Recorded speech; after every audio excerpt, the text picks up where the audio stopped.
Welcome to another episode of Roll or Die. I believe that we do enjoy chatting with the OGs. This is a guy that I don't know how I've missed him up until now. We're 200 episodes deep, but he's an OG from way back in the day. We were just chatting about how long we've known each other. I've known him from back when I was a white belt, blue belt. He is a second degree black belt in northern New South Wales. How do I say it? Mawulumbar. Mawulumbar. He is at Flying Squirrel Jiu-Jitsu, and he is Mark Nienaber. Thanks for joining us, Mark. Yay. Hey, bro. You almost said the name right. It's because you got a South African last name yourself. You can you got to learn to Nienaber. say Nienaber. My husband is Nienaber. yelling in the background. I should have got him to introduce you, another fellow. So, were you born in Australia, or have you? No, I was born in South Africa. Yeah. I was born in Johannesburg, and then we moved to Australia when I was around 8. Yeah. So I've been here more than 10 years. It's been a rough 10 years, been living on the streets. You've aged horribly, man. Oh, I know.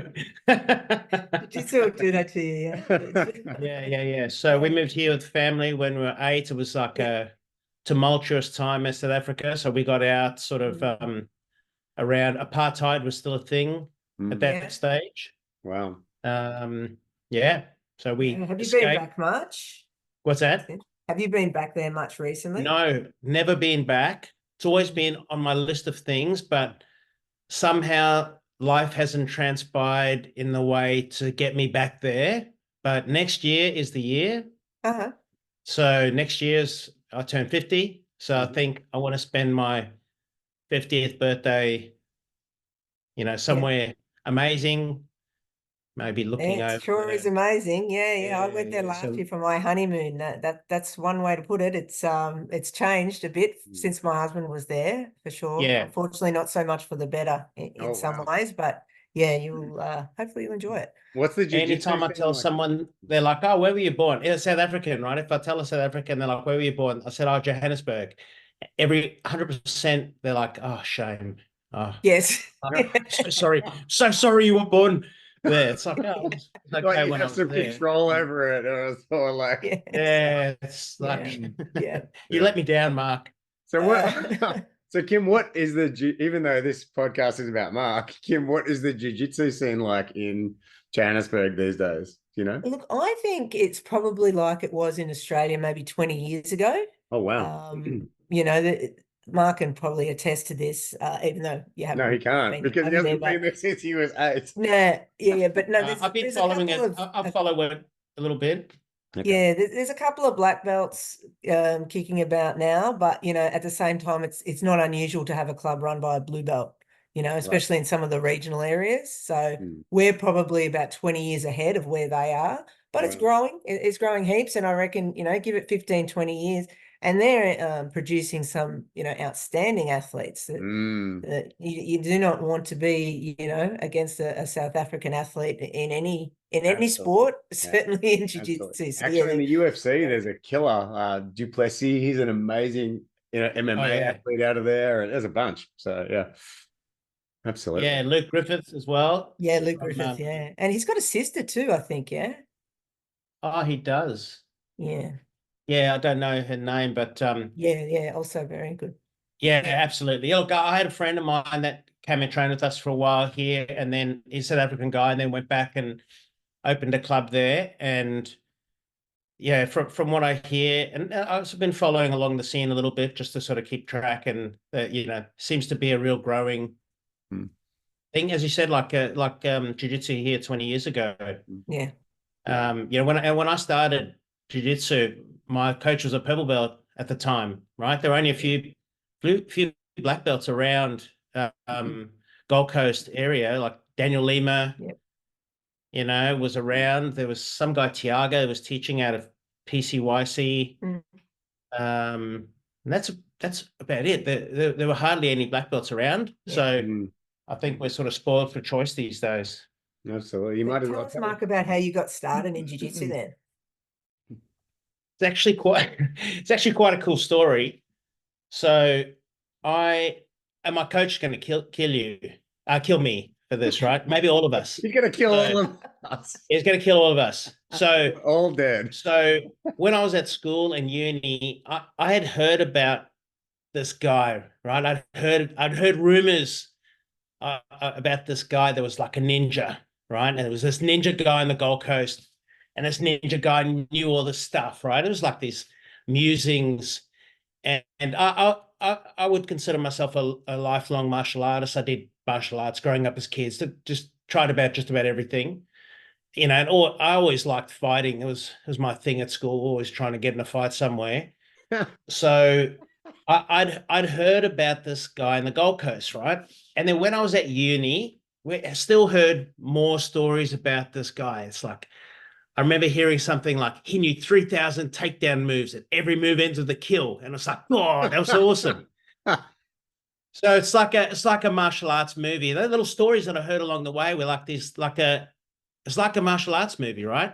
That guy that you hear about, yeah, he had to move to Japan, to the highlands of Japan to continue his studies, and he had to leave everything behind, so all this crazy stuff. So then when I was at uni, a friend of mine, and then a mate of mine actually said that he got an interview to go and train with this guy, right? And he had to meet one of his students to get in to meet this guy. So then he met this guy, then he never heard back from him. So I finally found someone that had met this ninja guy. Wow. Yeah. So it's like, wow, you met the guy. It's like, what does he look like? It's like, I don't know, just the regular guy. And it's like, that's not what I would expect. And then when I was sort of like at the end of my university, a friend of mine was training, was a stunty at Movie World. And he said that there was a guy that was there that used to be a black belt under this ninja guy. And he started training in his garage. And he wants me to train with him, but I can't, I'm injured. So do you want to do it? And I was like, oh my God, not only am I going to meet someone that had met that guy, it's one of his students. So I started training. It was like a MMA type thing. I think it was around 2004, 2005 with this guy. So after a while, I realized that, I thought, I'm much stronger than this skinny little guy. But everything he did when he got on the ground hurt, right? Everything hurt. Just my neck hurt. His legs were bony. His arms were bony. Everything. And so I thought, I'm gonna go and learn some jiu-jitsu on the side to help my training in the garage with this guy, right? The guy's name was Jace Lee. So to train, so then I looked around and I found this guy, PCYC, and I said, look, I'm going to go and train some jiu-jitsu on the side. And he said, well, actually, my ex-sensei, he's now teaching jiu-jitsu, so I can go and give you a formal introduction. And it's like, oh, shit, that's that guy. So I'm going to meet the guy. So I went in there and I got formally introduced, right? And at the time, there was my coach now, Jason Robig. So he was a purple belt at the time, and he was rolling with some guy. He just come up, g'day, mate, just a normal guy. And I was like, you're that guy that I'd heard about for years. So then I started training with it was at Access Jiu-Jitsu in Parkwood, and at the time, he was a purple belt. So, and that was a regular thing, right? It was as impressive as it gets. So that's how I started sort of doing jiu-jitsu. My wife was already training there at the time. She wasn't my wife at the time. Yeah. So she was there. On the mat. Anton loves this. Yeah. So she was training there at the time, doing her thing. And it was quite a cool segue. And then I eventually ended up just sort of moving over to jiu-jitsu. That's it. So that's how I got started. Funny story, I remember my coach started, he thought, we'll do some yoga. We'll get a yoga instructor in to teach a bit of yoga on a Saturday or something. So I went and did some yoga. and my coach's mum was there. And I remember thinking, he's got a mum. It's like, I shouldn't be surprised, right? I mean, of course, he's just this guy, but it's like, yeah, I guess I wasn't expecting that. So then there was a whole bunch of us that had joined at the time, knowing these stories, right? This like, is it real? Is it not real? It's like this. It's an old sort of martial arts movie, and then the people that just walked in and want to start jiu-jitsu, and they didn't know anything about this long history, right? So yeah, still train with him today. He graded me recently to my second degree, and yeah, it's a long-standing relationship which we still value very much. Wow, we've had Jason on before. Now he's a very, very special individual. Yeah, he is special. His reputation precedes. He's a good egg. Yeah. That's so so you've had Jason on this podcast? Yeah, we've had him on before. Yeah. Right. He wouldn't have told you any of that. No. But he talks about his trips to Japan. Lots. Yeah. But they're just like, it's just a trip to Japan. Yeah, but that's not the stories that I heard. Yeah. Absolutely. Well, that is the way. Like back then, because also martial arts had not I think there was a lot of like woo-woo in a lot of the martial arts around that point in time as well. Like obviously, because I remember how immersed in the kung fu movies I was and all that sort of stuff. Like I grew up Tai Chi, Kung Fu, Qigong, all of these sorts of things, which are fantastic, but do they work in the real world? Not always, you know? And I think that like jiu-jitsu emerged as something that just has to work all the time, or you just literally throw that technique away. And it was this kind of emergence of something that you can count on. It has to work. And that changed everything for me. And I think that the mythical, legendary stuff came from the, out of the movies, the kung fu movies for me. Yeah, and watching like Bloodsport and all that sort of thing. And it's like after watching Bloodsport, I realized I need to do the splits. Right? How can you call yourself a martial artist if you can't jump down into the splits and then jump back up? Absolutely. That's what you do. That's part of the sport. It's a killer move. Like, I better get stretching. Absolutely. And then that was my dance moves. Hey Anton, do you want to share the? I only got one dance move and that's it. I can't even do that today. Share the clip that I forwarded to you. We for anyone that's watching, not just listening, we do have a little bit of footage of Mark doing one of his dance moves. Where did you forward it? Anton, actually, I sent it to you probably a week ago. Oh yes, I got it. Sorry, I got it. All right, share with me. Technology at its best here. We're just gonna. We're very professional. Very professional. Very professional. What dance moves? And now Mark's worried. Mark's getting panicked. I try and do a little bit of homework before we have a guest on. So I did a little bit of homework get some of his previous work. And here we go. Bring it up. Almost there. Let's go here and here. Talk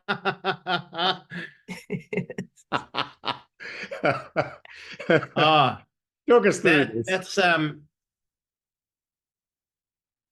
that's the a Lord of the Dance. Yes. Is that the stuff that's at your academy? Yeah, that's what we can. Yeah, that's our academy now. That's me and Thomas Big T. Dancing up a storm, aggressively dancing up an Irish dance storm. What class do we have to take in order to pick up these moves? Learn this. Yeah. Any class. It's up. Yeah. Any class you attend, you never know what you're going to get.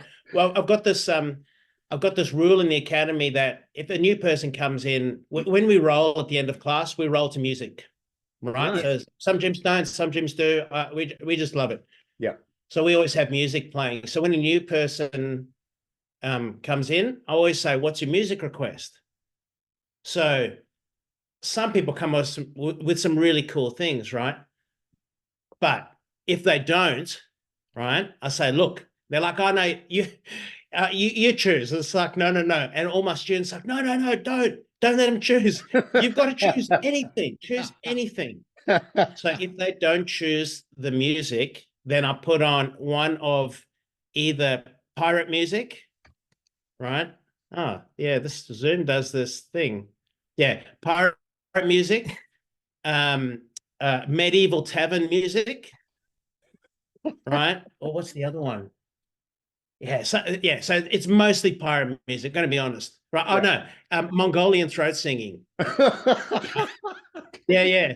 So these are the three choices. If someone says, "Ah, no, look, play anything, I don't really mind." It's like, yeah, okay, no worries.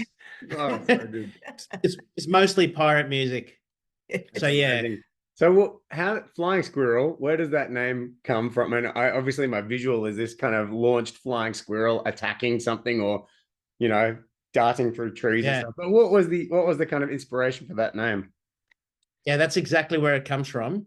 Mm-hmm. So I was competing in Japan. I think I was a purple belt at the time. And at that time, I hadn't done any judo. I've done quite a bit of judo since then, but I think I got exposed to people that have been doing judo their whole life. And I'd never done judo. So my strategy at the time was get a grip of something and then look for a takedown of some variety, then get on top and crush them. That was kind of like my comp strategy. So that's my husband's comp strategy. That's right. Yeah. That was my comp strategy up until purple belt. It probably is now too, but maybe slightly more. Yeah.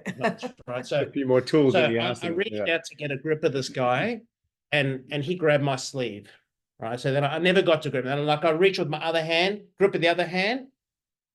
So and I couldn't break the grips, and I couldn't reach his gi, so that he had hold of both of my arms in the air for, I don't know, let's say 2 or 3 minutes, right? So then after a time, I realized, like, what the hell am I doing? I ended up pretending to go for a takedown because I knew I was losing anyway. He put me on my back, and anyway, he beat me in my weight class. So I come up against this guy in the open weight. It was like a quarterfinals or semifinals or something. So at some stage of the match, we were like fighting, and then he broke contact and started walking around the mat, right? Just while the match was still going, but he was just sort of walking around the mat. So I'm thinking, where the hell are you going? And so what I should have done is I should have double legged him or done something awesome, right? That's not what I did. What I did was I launched onto him like a squirrel, right? Exactly your description, like a squirrel jumping onto a tree. That's what I did. I just jumped onto the guy, and then as I jumped onto him, I headbutted him, and then he had his eye closed up. I had a big cut on my head. I headbutted him a few times, and then pulled half guard, and then the ref broke us up, and then me trying to explain to the referee what had happened because the referee didn't speak any English. It was in Japan. So I was trying to tell the ref he was walking away. It's like he was walking away, and he's like, "I don't understand you." I'm like, walking away, and then I try to mimic walking away. I was like, so we got this whole thing on video, right? Oh, wow. There was someone in the stands taking a video. They thought I was arguing with the ref, but I was just explaining this guy walking away. So the best thing is we got the whole thing on video. So it became every few years this would sort of like circulate on Facebook again. It's like the squirrel jump, or this thing. And then one of a friend of mine also did a jump. I'm like, wow, you also did a squirrel jump. So then when we were looking for a name for the club, we decided we're going to start our own thing. And then we're trying to look for names. Everybody's got like these days, it's got to be like a 1 or 2 word Viking name. That's like imparts death and glory and all the things within that one cool name. I don't want to diss any gyms, but you got to have a really cool, glorious name, right? And that's not me.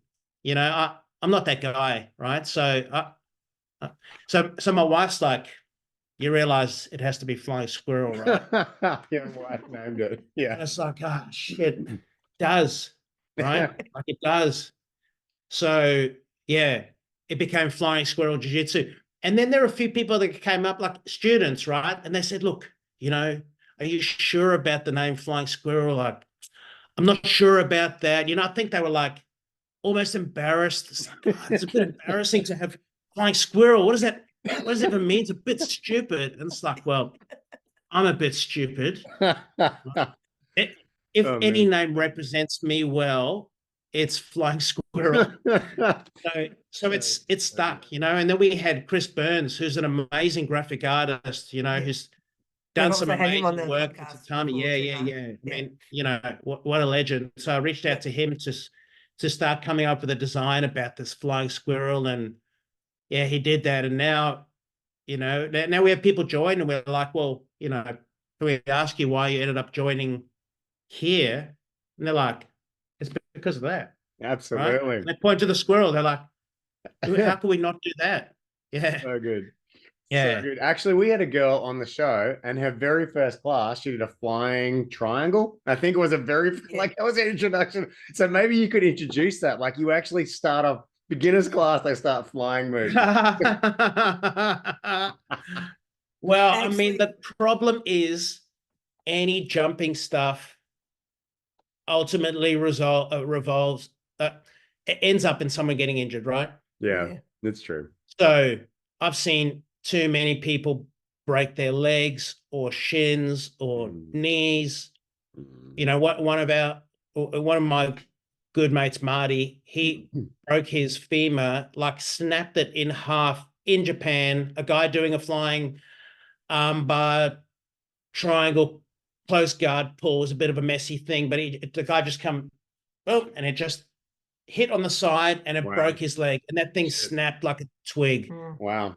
Okay. All So right. yeah, Maybe not flying techniques for the first class then. not for maybe first not. class. Yeah. Maybe walking squirrel. Yeah. Slow moving Actually, squirrel. that story of the name reminded me of, do you know Jugs from Full Metal Jiu-Jitsu? Yeah. It sounds a Yeah. similar, you've got a similar outlook to your jiu-jitsu and your naming conventions as Yeah. well. So Have a bit of fun. That- Actually, yes. that's a theme for Yeah, Northern no New South Jugs Wales. well. You're also in Yeah. Mongolian, which is, well, I don't think we've mentioned that yet, but that is like I would call it almost a sleepy town. I used to live on the Gold Coast. So it was like a sleepy town Right. that we would go to visit, you know, and it's like, it was a beautiful, Yeah. natural, great place. You could get a decent coffee still, but, you know, Yeah. it was off the beaten track a bit. What's it like nowadays? It's exactly the same. It's just got even better coffee. Cool. You know, the town's just as sleepy, but it's you know, it's such a beautiful little country town. You know, it's about 20 minutes from my house. I mean, I'm in Benora Point. You know, it's sort of 20 minutes from everywhere, right? From Cabarita or Kingscliff. So, Nice. but the drive here is like through the cane fields or through the mountains. You know, where if you're on the Gold Coast, you're driving, let's say 20 minutes to 40 minutes. You're stuck in traffic, you know, it generally just get angry and angry as you're driving through traffic. Here, there's one car that's somewhere in the vicinity of you. You know, you're driving through the cane fields, you're looking at Mount Warning as you're driving. It's the most beautiful drive. So yeah, it's such an amazing town. And I think one thing we looked at, you know, when we were going to set up our own place was where do we set it up? Now we had, I was teaching at another gym here. That's how I started sort of teaching, you know, it was like sort of like at the tail end of COVID. And then we were running another gym just like across the road from that, also in Mongolian. And then when we were setting up our own place, you know, some people said, well, you know, maybe you want to go to a place that's more populous, right? You're going to get more people. But we didn't want to go anywhere else, right? I just love this town so much. It's just such a cool place. And actually, I actually just love our students. So I didn't want to have, let's say we move somewhere else that we could have more students. I don't want more students. I wanted the same students that we had. Nice. I think inevitably if you, you know, you build a really cool community that people want to be a part of, you know, people are going to travel to get there.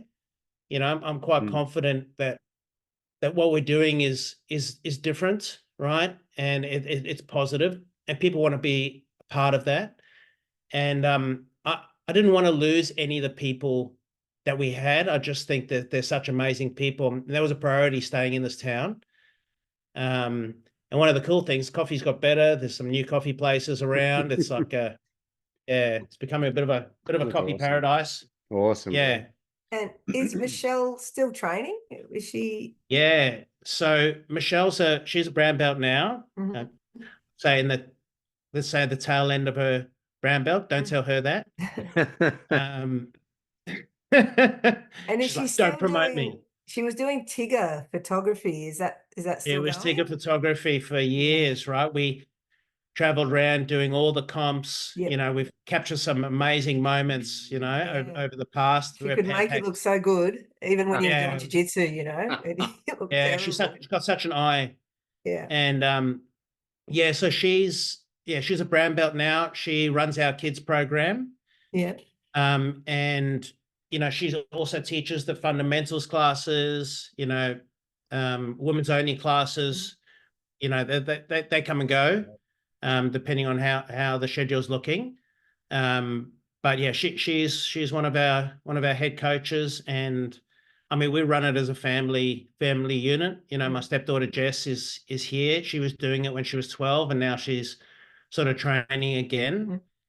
And I you know, I think when you start a business, you know, like a jiu-jitsu club, I guess the first thing you think is, can I teach jiu-jitsu, right? Like, I've got good jiu-jitsu, I've got lots of lessons to teach, I can teach jiu-jitsu. But actually that's only part of what makes a successful club, right? You've got to really build a community. It's got to be in order. You need policies and processes and paperwork, and right. You don't want to stuff people around, because you're providing a service, and people pay for that service and they expect things for that service.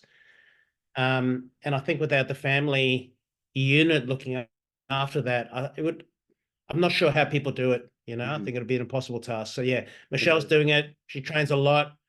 I mean, we're getting older, so injuries, you know, are part of the process. But yeah, she's doing amazing. Yeah, it's also just a privilege to be in business with family too, I think, personally. Like all the business action that I do nowadays, one of the key criteria is, can I involve my kids and my partner in that? Because I would much rather do that than, you know, like other people as well, sure. But family as well, I don't know why people say don't work with family. I think it's the best. It's actually a hack. It's a life hack I've discovered. If you pay your kids $30 an hour, they will spend quality time with you hour after hour. That's right. Extender. Yeah, absolutely. And Mark, we haven't got a whole lot of time, but like, you would have come up at the time around where there were some absolute monsters competing, like you mentioned competing earlier. So you were against like the likes of Kip Dale and Pasha, Stolyer and people like that. Yeah. Can you share some of those experiences? Yeah, absolutely. I think when I was competing at my most, I would say blue, purple, brown. You know, the guys on the scene at that stage, Kit was there kicking ass, you know, and Pasha Stolyer was like like one of the main rivals. And that was such a cool thing to be a part of. You know, and Will Diaz was, I wouldn't say new on the scene, because he was this up and coming superstar. I remember this, like this young, I think he was maybe 17, 18 at the time, big afro, purple belt, was the most, you know, spectacular person to watch. It was just such an amazing thing. Awesome. So these guys were there just killing it, right? And you had Liv and Marianne, Kate. Wow. You know, and for the females, I think they're all around purple belt. Jess, right? Purple belts at the time, and these girls were just absolutely destroying. It was a really exciting time. And I think that at purple brown belt level, it's much more exciting, right?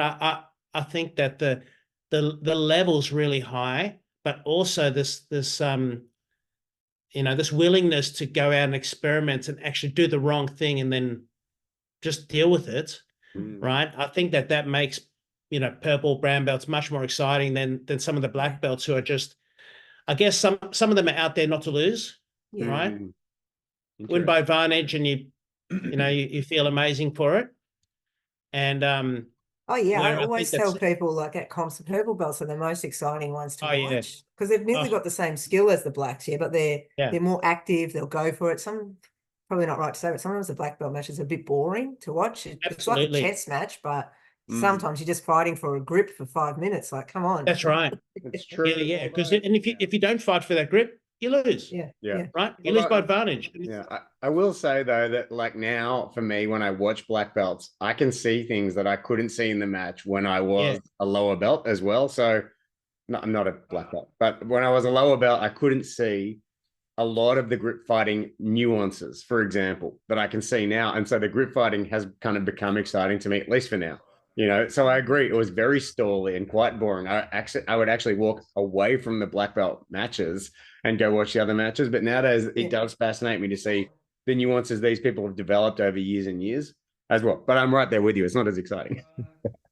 Yeah, I mean, I don't mind a good grip fight, but it's like he almost went for a grip. When you put it like that, like he was. You could see he was thinking about getting that grip, but he didn't because he knew. The other guy also knew that he was kind of thinking about leading towards that grip. Yeah. So nothing actually happened, but you could see a lot of stuff that could have happened. It's like in The Simpsons when they're commentating that soccer match. Holds it. Yeah. Holds it. Thinks about it. Yeah. So, I mean, you compare that to this like, he went for the grip. He stuffed it. He got thrown. He's back up and then rough and tumble and moving around and doing crazy things. I mean, that's so true. It's more exciting than the almost went for something but didn't quite get there. But I mean, these days, you have some amazing young black belts on the scenes doing the most spectacular things, right? Yeah. So I think it's a really cool time in jiu-jitsu. I think the last few years have been a little bit boring, but I think right now it's amazing. It's definitely crossing over into entertainment more nowadays. That like they're like, get out there and put on a show. Don't go out there to win. Well, that's what when you get paid to do it, right? You realize you get paid if you're exciting. So that there's pros and cons of that. It's kind of like an ethical discussion, but I think that sort of leads to more exciting things. So people can get paid to go out there. They may not win, right? But wow, that was exciting. Where before it's like win at all costs. You become the world champion, so therefore you can put that world champion banner up there and medal, and then you can get more students, and you can always say I was world champion, right? That's true. But it's like, geez, you're boring on the way. Yeah. But I never lost a match. Yeah. Look, Mark, I don't know how we took so long to get you on. This is fantastic. We could definitely have done another 2 episodes probably. So we'll definitely have to look at getting you back on again down the track if we can. Maybe with Michelle in tow. Yeah, once she's a black. We'd like to have the jiu-jitsu couple somehow. But thanks so much. To just wind it up, do you have any final words for our listeners? Any words of wisdom? You've given us a lot.